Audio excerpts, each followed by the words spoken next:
Cockroach Janata party CJPയുടെ സമരത്തിന് കൂടുതൽ ശക്തി പകർന്നുകൊണ്ട് സോനം വാങ്ചുക്ക് സമരത്തിലേക്ക് എത്തിയിരുന്നു. സോനം വാങ്ചുക്കിനെ സന്ദർശിച്ച ഇക്കദാർഡ്യം അറിയിക്കുകയാണിതാ MA Baby, CPIM general secretary. ഒപ്പം ബൃന്ദ കാരാട്ടുമുണ്ട്. സോനം വാങ്ചുക്കിനെ സന്ദർശിക്കുകയാണ് MA ബേബി. മാത്രമല്ല ഇടത് സംഘടനകളടക്കം ഈ വിഷയത്തിൽ, അതായത് CJP ഉയർത്തുന്ന കൃത്യമായ വിവരങ്ങൾ, മീൻസ് അതുമായി ബന്ധപ്പെട്ട പ്രതിഷേധങ്ങൾ, അതായത് കേന്ദ്ര വിദ്യാഭ്യാസ വകുപ്പ് മന്ത്രി ധർമ്മേന്ദ്ര പ്രധാൻ രാജിവെക്കണം, മാത്രമല്ല നീറ്റ് പരീക്ഷയുമായി ബന്ധപ്പെട്ട ക്രമക്കേടിൽ നിരവധി വിദ്യാർത്ഥികൾക്ക് ജീവൻ പൊലിയുന്ന സാഹചര്യം ഉണ്ടായി, NTA പിരിച്ചുവിടണം, നാഷണൽ ടെസ്റ്റിംഗ് ഏജൻസിയെ പിരിച്ചുവിടണം, SFI അടക്കമുള്ളവർ മുമ്പോട്ട് വെച്ചതാണ്. അപ്പോൾ ഒരു പൊതു ആവശ്യങ്ങൾ എന്ന അർത്ഥത്തിൽ ഇടത് വിദ്യാർത്ഥി സംഘടനകളും CJPയും ഒക്കെ ചേർന്നുകൊണ്ട് ഒരു വലിയ പ്രതിഷേധം ഈ വിദ്യാഭ്യാസ മേഖലയിലെ കാവ്യവൽക്കരണത്തിനും വിദ്യാഭ്യാസ മേഖലയിലെ തെറ്റായ സമീപനത്തിനും കേന്ദ്ര വിദ്യാഭ്യാസ മന്ത്രിയുടെ രാജിയും ഒക്കെ ആവശ്യപ്പെട്ട് ചില പൊതു ആവശ്യങ്ങളുമായി ബന്ധപ്പെട്ട് സഹകരിച്ചൊരു കോർഡിനേഷനായി മുമ്പോട്ട് നീങ്ങുകയാണ്. ഈ ഒരു സാഹചര്യത്തിലാണ് സോനം വാങ്ചുക്ക് ആക്ടിവിസ്റ്റ് കൂടി ഈ സമരത്തിലേക്ക് പങ്കാളിയാകുന്നത്. ഇതിൻ്റെ ഭാഗമായി അദ്ദേഹം അവിടെ സമരം അനുഷ്ഠിക്കുന്നു. ഇതാ ജനറൽ സെക്രട്ടറി MA ബേബിയും CPIM നേതാവ് ബൃന്ദ കാരാട്ടുമൊക്കെ അവിടെ എത്തി വാങ്ചുക്കിനെ സന്ദർശിക്കുന്ന കാഴ്ചയാണ്. അതിൻ്റെ തത്സമയ ദൃശ്യങ്ങളാണ് നമ്മൾ കാണുന്നത്. വിവരങ്ങളുമായി ഫെമിന കൂടി ചേരുന്നു. ഫെമിന, CPIM ജനറൽ സെക്രട്ടറി വാങ്ചുക്കിനെ സന്ദർശിക്കുന്നു. ദില്ലി ജന്തർ മന്ദിറിൽ കോക്രോച്ച് ജനതാ പാർട്ടി നടത്തുന്ന പ്രതിഷേധ യോഗത്തിലാണ് സോനം വാങ്ചുക്ക് ഇന്നലെ മുതൽ നിരാഹാര സമരം ആരംഭിച്ചിരിക്കുന്നത്. ഇപ്പോൾ ഈ സോനം വാങ്ചുക്കിനെ സന്ദർശിക്കാനായിട്ട് CPIM general secretary MA Baby, അതുപോലെ തന്നെ പോളിറ്റ് ബ്യൂറോ മുൻ അംഗം ബൃന്ദ കാരാട്ട തുടങ്ങിയവർ ഇപ്പോൾ ദില്ലിയിലെ ജന്തർ മന്ദിറിലെ ഈ വേദിയിലെത്തി സോനം വാങ്ചുക്കിനെ സന്ദർശിക്കുകയാണ്. അത് അവരോടൊപ്പം തന്നെ ഈ കോക്രോച്ച് ജനതാ പാർട്ടിയുടെ സ്ഥാപകൻ കൂടിയായിട്ടുള്ള അഭിജിത് ദീപ്തയും ഉണ്ട്. ഇരുവരും ഇപ്പോൾ ഈ സോനം വാങ്ചുക്കുമായി സന്ദർശിക്കുകയാണ്. ഈ നീറ്റ് പരീക്ഷ പേപ്പർ ചോർച്ച, അതുപോലെ തന്നെ CBSE മൂല്യനിർണ്ണയത്തിലെ വീഴ്ച തുടങ്ങിയിട്ടുള്ള വിദ്യാഭ്യാസ മന്ത്രാലയത്തിന്റെ ഈ ക്രമക്കേടുകൾക്കെതിരെ പ്രതിഷേധിച്ചുകൊണ്ട് കേന്ദ്ര വിദ്യാഭ്യാസ മന്ത്രി ധർമ്മേന്ദ്ര പ്രധാൻ രാജിവെക്കണമെന്ന ആവശ്യമുയർത്തിയാണ് ഈ കോക്രോച്ച് ജനതാ പാർട്ടി കഴിഞ്ഞ ആഴ്ചകളിൽ ഇവിടെ സമരം തുടങ്ങിയത്. എന്നാൽ ഇന്നലെ മുതൽ ഈ ഒരു സമരം, ഈ ഒരു പ്രതിഷേധം ശക്തിയാർജിക്കുകയാണ്. പ്രത്യേകിച്ച് പ്രമുഖ പരിസ്ഥിതി പ്രവർത്തകരായിട്ടുള്ള ഈ സോനം വാങ്ചുക്ക് ഒരു നിരാഹാര സമരമാണ് ഇന്നലെ മുതൽ ആരംഭിച്ചിരിക്കുന്നത്. ഈ നിരാഹാര സമരത്തിനും അതുപോലെ തന്നെ ഇവരുടെ ഈ പ്രതിഷേധത്തിനും ഐക്യദാർഢ്യം പ്രഖ്യാപിച്ചുകൊണ്ടുകൂടിയാണ് ഇപ്പോൾ CPIM ജനറൽ സെക്രട്ടറി MA ബേബിയും അതുപോലെ തന്നെ ബൃന്ദ കാരാട്ടും ഇവിടെ ഈ ജന്തർ മന്ദിറിലെ പ്രതിഷേധ വേദിയിലെത്തിയിരിക്കുന്നത്. തീർച്ചയായും, കാരണം ഒരു പൊതു ആവശ്യങ്ങൾ CJP, കോക്രോച്ച് പാർട്ടിയും ഒപ്പം SFI അടക്കമുള്ള ഇടത് സംഘടനകളും ഒക്കെ ചേർന്നുകൊണ്ട് ഒരു പൊതു ആവശ്യങ്ങൾ മുമ്പോട്ട് വെക്കുകയാണ്. അവർക്ക് യോജിക്കാൻ പറ്റുന്ന ഈ പൊതു ആവശ്യങ്ങളുമായി ബന്ധപ്പെട്ട ഈ പ്രതിഷേധത്തിലേക്ക് അത്തരത്തിലൊരു കോർഡിനേഷൻ രൂപപ്പെടുന്നത് നാം കാണുകയാണ്. ഈ ഒരു ഘട്ടത്തിലാണ് സോനം വാങ്ചുക്ക് അവിടേക്ക് എത്തുന്നത്. പ്രമുഖ ആക്ടിവിസ്റ്റ്, അത് മാത്രമല്ല അദ്ദേഹം ജയിൽവാസം അടക്കം അനുഭവിക്കുന്ന ഒരു സാഹചര്യമുണ്ട്. അങ്ങനെ രാജ്യത്ത് ശ്രദ്ധിക്കുന്ന ഒരു ആക്ടിവിസ്റ്റ് കൂടിയാണ് അദ്ദേഹം. അപ്പോൾ അങ്ങനെ സോനം വാങ്ചുക്ക് കൂടി ഈ സമരത്തിലേക്ക് എത്തുമ്പോൾ അത് കൂടുതൽ ആ സമരത്തിൻ്റെ ജനകീയ സ്വഭാവം വർദ്ധിക്കുകയാണ്. കാരണം വിദ്യാർത്ഥികളടക്കം രക്ഷിതാക്കളൊക്കെ വലിയ അസ്വസ്ഥരാണ് കേന്ദ്ര വിദ്യാഭ്യാസ നയങ്ങളുമായി ബന്ധപ്പെട്ട്. നിരവധി വിദ്യാർത്ഥികൾക്ക് നീറ്റ് പരീക്ഷ റദ്ദാക്കിയതുമായി ബന്ധപ്പെട്ട് മരിക്കേണ്ടി വന്നൊരു സാഹചര്യം ഉണ്ടായിട്ടുണ്ട്. അങ്ങനെ എത്ര വിദ്യാർത്ഥികളാണ് ആത്മഹത്യ ചെയ്തത്. അപ്പോൾ ഇങ്ങനെയൊക്കെയുള്ള ദ്രോഹം രാജ്യത്തോട്, രാജ്യത്തെ വിദ്യാഭ്യാസ സമൂഹത്തോട് ചെയ്തവർക്കെതിരായുള്ള ഒരു പ്രതിഷേധം എന്ന അർത്ഥത്തിൽ ഇത് സമ്മേളിക്കുകയാണ്. ഈ പ്രതിഷേധം ആ അർത്ഥത്തിലേക്ക് കൂടുതൽ തലങ്ങളിലേക്ക് ഉയരുകയാണ്. അതാണ് ഇപ്പോൾ വാങ്ചുക്കും ഒപ്പം CPIM ജനറൽ സെക്രട്ടറി അടക്കമുള്ളവർ അപ്പോൾ സമരത്തിൻ്റെ മറ്റൊരു മുഖം, മറ്റൊരു അധ്യായം കൂടി തലസ്ഥാന നഗരത്തെ എഴുതി ചേർക്കുകയാണ്. ഫെമിന,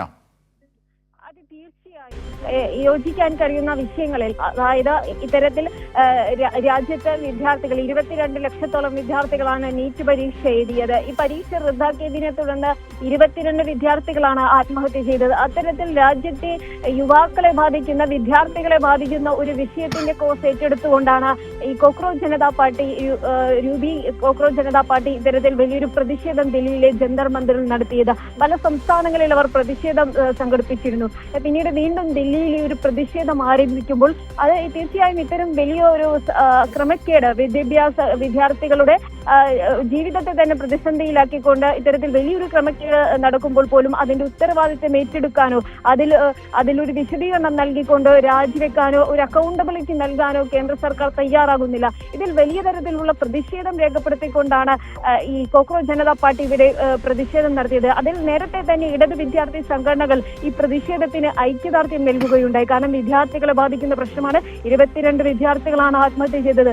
പ്രധാനമന്ത്രി നരേന്ദ്രമോദി ഇതുവരെ ഇത്തരത്തിൽ 22 വിദ്യാർത്ഥികൾ കേന്ദ്ര സർക്കാരിന്റെ ഒരു ക്രമക്കേട് മൂലം അല്ലെങ്കിൽ ഒരു പരാജയം മൂലം ആത്മഹത്യ ചെയ്യുമ്പോൾ അതിനെ അഡ്രസ് ചെയ്യാൻ ഇന്ത്യയുടെ പ്രധാനമന്ത്രി തയ്യാറായിട്ടില്ല. മറിച്ച് കഴിഞ്ഞ ദിവസം പിറന്നാൾ ആഘോഷിച്ച ധർമ്മേന്ദ്ര പ്രധാൻ, കേന്ദ്ര വിദ്യാഭ്യാസ മന്ത്രി ധർമ്മേന്ദ്ര പ്രധാന് പിറന്നാൾ ആശംസ അറിയിക്കുകയാണ് ചെയ്തത്. കേന്ദ്ര വിദ്യാഭ്യാസ നയത്തെ പുകഴ്ത്തിക്കൊണ്ട് പിറന്നാൾ ആശംസ അറിയിക്കുകയാണ് പ്രധാനമന്ത്രി ചെയ്തത്. എന്നാൽ ഈ വിദ്യാർത്ഥികളുടെ ആത്മഹത്യയെ അദ്ദേഹം അഡ്രസ് ചെയ്തിട്ടില്ല എന്നുള്ള വളരെ ഗൗരവകരമായിട്ടുള്ള ഒരു പ്രശ്നമുണ്ട്. ആ ഒരു സാഹചര്യത്തിലൊക്കെയാണ് ഇന്നലെ മുതൽ ഇവിടെ ഒരു നിരാഹാര സമരം സോനം വാങ്ചുക് ആരംഭിച്ചത്. സോനം വാങ്ചുക് എന്ന് പറയുന്നത് ഇന്ത്യയിലെ തന്നെ ഏറ്റവും പ്രധാനപ്പെട്ട പരിസ്ഥിതി സംരക്ഷണ പ്രവർത്തകനാണ്. ലഡാക്കിന്റെ എല്ലാം സംസ്ഥാന പദവി ആവശ്യപ്പെട്ടുകൊണ്ട് അദ്ദേഹം നേരത്തെ തന്നെ നിരാഹാര സമരങ്ങൾ നടത്തിയിരുന്നു.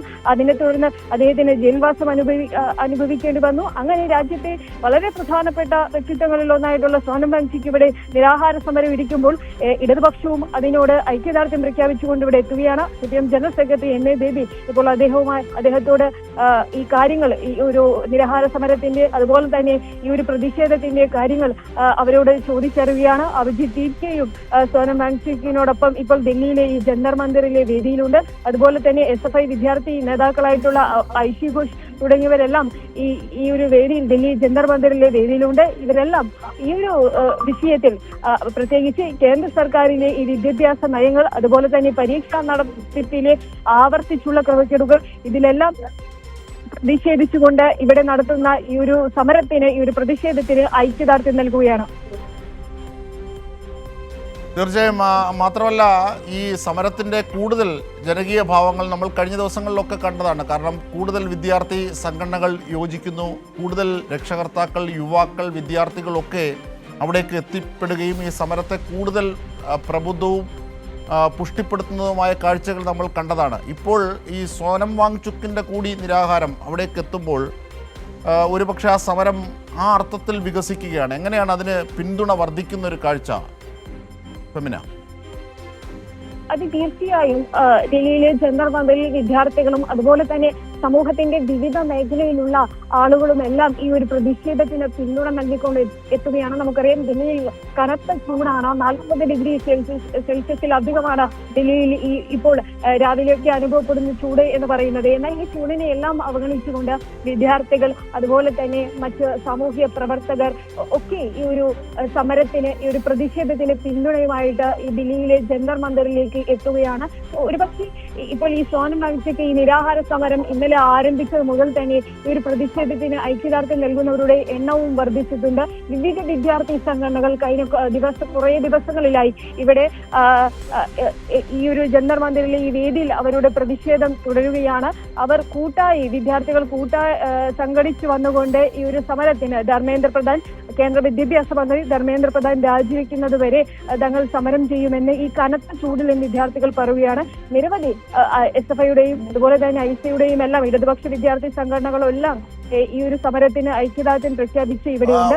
മാത്രമല്ല ഫെമിന, അതായത് ഈ CJPയുടേത് കേന്ദ്ര വിദ്യാഭ്യാസ വകുപ്പ് മന്ത്രി ധർമ്മേന്ദ്ര പ്രധാൻ രാജിവെക്കണമെന്നത് മാത്രമാണ്, അല്ലെങ്കിൽ അതുമായി ബന്ധപ്പെട്ട ആവശ്യങ്ങളാണ്. പക്ഷേ SFI അടക്കം മുമ്പോട്ട് വെക്കുന്നത് NTA, നാഷണൽ ടെസ്റ്റിംഗ് ഏജൻസി തന്നെ അശാസ്ത്രീയമാണ്, അത് ഇറ്റ്സെൽഫ് പിരിച്ചുവിടണം എന്നതടക്കമുള്ള തീവ്രമായ ആവശ്യങ്ങൾ കൂടിയാണ്. മീൻസ് അടിയന്തരമായ ആവശ്യങ്ങളാണ് വിദ്യാഭ്യാസ മേഖലയെ സംരക്ഷിക്കാൻ, അല്ലേ?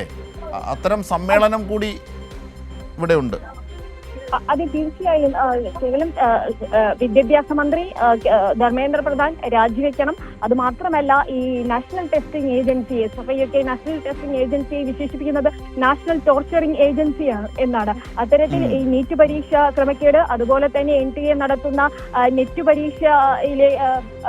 പരീക്ഷയിൽ പരീക്ഷ നേരത്തെ റദ്ദാക്കിയതുമായി ബന്ധപ്പെട്ട സംഭവങ്ങൾ നേരത്തെ ഉണ്ടായിരുന്നു. അതുപോലെ തന്നെ ഈ CUET പരീക്ഷ വൈകിയതുമായി ബന്ധപ്പെട്ട് വിദ്യാർത്ഥികൾക്കുണ്ടായിട്ടുള്ള പ്രതിസന്ധി, അങ്ങനെ മൊത്തത്തിൽ ഇന്ത്യയിലെ ഏറ്റവും വലിയ പരീക്ഷാ നടത്തിപ്പ് ഏജൻസി ആയിട്ടുള്ള NTA എന്ന് പറയുന്നത് വിദ്യാർത്ഥികൾക്ക് ഉണ്ടാക്കുന്ന സമ്മർദ്ദം ചെറുതല്ല. പരീക്ഷ റദ്ദാക്കുന്നു. നീറ്റ് പരീക്ഷ എന്ന് പറയുന്നത് വർഷങ്ങൾ നീണ്ട പരിശ്രമത്തിലൂടെയാണ് വിദ്യാർത്ഥികൾ ഒരു പരീക്ഷയ്ക്ക് വേണ്ടി തയ്യാറെടുപ്പ് നടത്തുന്നത്. ആ പരീക്ഷ NTA ക്രമക്കേട് കാരണം അല്ലെങ്കിൽ NTA ഇത്തരത്തിൽ പരീക്ഷാ പേപ്പർ ചോർന്നത് മൂലം റദ്ദാക്കുന്ന ഒരു സാഹചര്യമാണ് ഉണ്ടായത്. ഈ NTA പരീക്ഷാ പേപ്പർ തയ്യാറാക്കുന്ന അധ്യാപകർ തന്നെയാണ് ഇത്തരത്തിൽ പരീക്ഷാ പേപ്പർ ചോർത്തിയത് എന്ന തരത്തിലുള്ള റിപ്പോർട്ടുകളാണ് പുറത്തു വന്നത്. അതനുസരിച്ച് ഈ പരീക്ഷാ പേപ്പർ തയ്യാറാക്കിയ അധ്യാപകരെ അറസ്റ്റ് ചെയ്യുകയുണ്ടായി. അങ്ങനെ മൊത്തത്തിൽ ഈ നടത്തിപ്പ് ഏജൻസി തന്നെ ചോദ്യമുനയിലാണ്. എന്നാൽ ഇതിനെ ഈ നേരത്തെ അതെ, കാരണം ഈ NTA അശാസ്ത്രീയമായ നീക്കങ്ങൾ കൊണ്ടാണ് അധ്യാപകർക്ക് ഈ ചോദ്യപേപ്പർ ചോർത്തുന്നതിലേക്ക് പോകുന്നത്. ഏതാണ്ട് 75% ചോദ്യങ്ങളും ചോർന്നൊരു സാഹചര്യം ഉണ്ടായത്. പക്ഷേ അതിനെ വിദ്യാർത്ഥികളെ പീഡിപ്പിക്കുന്ന നിലപാടാണ് സ്വീകരിക്കുന്നത്. മാത്രമല്ല ഈ NTA ആസൂത്രണം ചെയ്യുന്ന പരീക്ഷ വളരെ ടോർച്ചറിങ് സ്വഭാവത്തിലുള്ളതാണ്. കാരണം തിരിയാനും പിരിയാനും ഒന്നും പറ്റാത്ത വിധം വലിയ കർശനമായ നിയമങ്ങളൊക്കെ ഇതൊക്കെ വിദ്യാർത്ഥികളുടെ മേൽ വെക്കുമ്പോൾ തന്നെ അധ്യാപകർ വഴി ഈ ചോദ്യപേപ്പർ യഥേഷ്ടം താല്പര്യക്കാർക്ക് ചോർന്നുകൊണ്ടിരിക്കുകയുമാണ്. അപ്പോൾ NTA അടിമുടി അശാസ്ത്രീയമാണ് അല്ലേ? അതെ, തീർച്ചയായും ഈ NTA നിരവധി സുരക്ഷാ പരിശോധനകൾക്ക് ശേഷമാണ് വിദ്യാർത്ഥികളെ ഈ പരീക്ഷ എഴുതുന്നതിനായിട്ട് NTA കടത്തിവിടുന്ന ഈ പരീക്ഷ നടത്തിപ്പ് ഏജൻസി ആയിട്ടുള്ള NTA ഈ പരീക്ഷാ ഹാളിലേക്ക് കടത്തിവിടുന്നത്. എന്നിട്ട് വീണ്ടും പരീക്ഷാ പേപ്പർ ചോർന്നതിലൂടെയാണ് വിദ്യാർത്ഥികൾ വീണ്ടും പരീക്ഷ എഴുതേണ്ടി വരുന്നത്. ഈ നേരത്തെ തന്നെ ഈ ബയോമെട്രിക് സംവിധാനത്തിലൂടെ ഈ വിദ്യാർത്ഥികളെ പരിശോധന നടത്തുന്ന ഇതിന് ചുമതലപ്പെടുത്തിയ ഏജൻസി തന്നെ ബീഹാറിൽ കരിമ്പട്ടികയിൽ ഉൾപ്പെടുത്തിയ ഏജൻസിയാണ് എന്നുള്ള തരത്തിൽ റിപ്പോർട്ടുകൾ പുറത്തുവരുന്നു. അതുമാത്രമല്ല CBSE പരീക്ഷയിൽ ഇതിനെ ഈ പുതിയ രീതി പ്രകാരം ഈ മൂല്യനിർണ്ണയത്തിന് ചുമതല നൽകിയ കമ്പനി ഇതുപോലെ തെലങ്കാനയിൽ കരിമ്പട്ടികയിൽ ഉൾപ്പെടുത്തിയ കമ്പനിയായിരുന്നു. അത്തരത്തിൽ ഈ ഒരു പരീക്ഷാ ക്രമക്കേടുകൾക്ക് പിന്നിൽ വലിയൊരു സാമ്പത്തിക അഴിമതിയും ക്രമക്കേടും എല്ലാം ഉണ്ട് എന്ന തരത്തിലുള്ള വാർത്തകളാണ് പുറത്തു വരുന്നത്. എന്നാൽ ഇതിനൊന്നും വിശദീകരണമോ വ്യക്തതയോ ഒരു അക്കൗണ്ടബിലിറ്റിയോ നൽകാൻ കേന്ദ്ര സർക്കാർ തയ്യാറാകുന്നില്ല എന്ന് മാത്രമല്ല ജനങ്ങളെ, വിദ്യാർത്ഥികളെ അവരുടെ ചോദ്യങ്ങൾക്ക്, സംശയങ്ങൾക്ക് ഒരു മറുപടി ഇല്ലാതെ കേന്ദ്ര സർക്കാർ ഇത്തരത്തിൽ ഒരു അക്കൗണ്ടബിലിറ്റിയും മുൻകാലങ്ങളിൽ ഇത്തരത്തിലുള്ള വിഷയങ്ങൾ വരുമ്പോൾ അതിന്റെ ഉത്തരവാദിത്തം അതത് വകുപ്പുകളും ബന്ധപ്പെട്ട മന്ത്രിമാരും ഏറ്റെടുക്കുന്ന ഒരു സാഹചര്യം ഉണ്ടായിരുന്നു. എന്നാൽ വിദ്യാഭ്യാസ മന്ത്രാലയത്തിനെതിരെ ഇത്തരത്തിലുള്ള ആരോപണങ്ങൾ ഉയരുമ്പോൾ, വിദ്യാർത്ഥികളുടെ ഭാഗത്ത് നിന്ന് തന്നെ ചോദ്യങ്ങൾ ഉയരുമ്പോഴും യാതൊരു മറുപടിയോ വ്യക്തതയോ വിശദീകരണമോ നൽകാൻ കേന്ദ്ര സർക്കാർ തയ്യാറാകുന്നില്ല. മറിച്ച് പ്രതിഷേധിക്കുന്ന വിദ്യാർത്ഥികളെ തീവ്രവാദികളാണ് എന്ന മുദ്ര കുത്തുകയാണ് ചെയ്യുന്നത്. കഴിഞ്ഞ ദിവസമാണ് ധർമ്മേന്ദ്ര പ്രധാൻ പ്രതിഷേധിക്കുന്ന വിദ്യാർത്ഥികളെ ടെററിസ്റ്റുകൾ എന്ന് വിളിച്ചത്. അതിനെതിരെയും വലിയ പ്രതിഷേധമുണ്ട്. ഈ ഒരു സാഹചര്യത്തിലേക്ക് കോക്രോച്ച് ജനതാ പാർട്ടി ഇവിടെ നടത്തുന്ന പ്രതിഷേധത്തിന് പ്രസക്തിയുണ്ട്. അതുകൊണ്ട് തന്നെയാണ് ഈ കോക്രോച്ച്, അതായത് തൊഴിലില്ലാത്തവരെ അധിക്ഷേപിക്കുന്ന തരത്തിൽ ഒരു ജുഡീഷ്യൽ ഓഫീസറിന്റെ ഭാഗത്തുനിന്നുണ്ടാകുന്ന ഒരു പരാമർശമാണ് യഥാർത്ഥത്തിൽ ഈ കോക്രോച്ച് പാർട്ടിക്ക് തന്നെ തുടക്കം കുറിക്കുന്നതിലേക്ക് നയിച്ചത് അല്ലേ? തീർച്ചയായും ബൃന്ദാക്കാരായിട്ടും പ്രതികരിക്കുന്നുണ്ടെന്ന് തോന്നുന്നു. അതെ, ഐഷി ഘോഷ് ഇപ്പോൾ സംസാരിക്കുകയാണ്.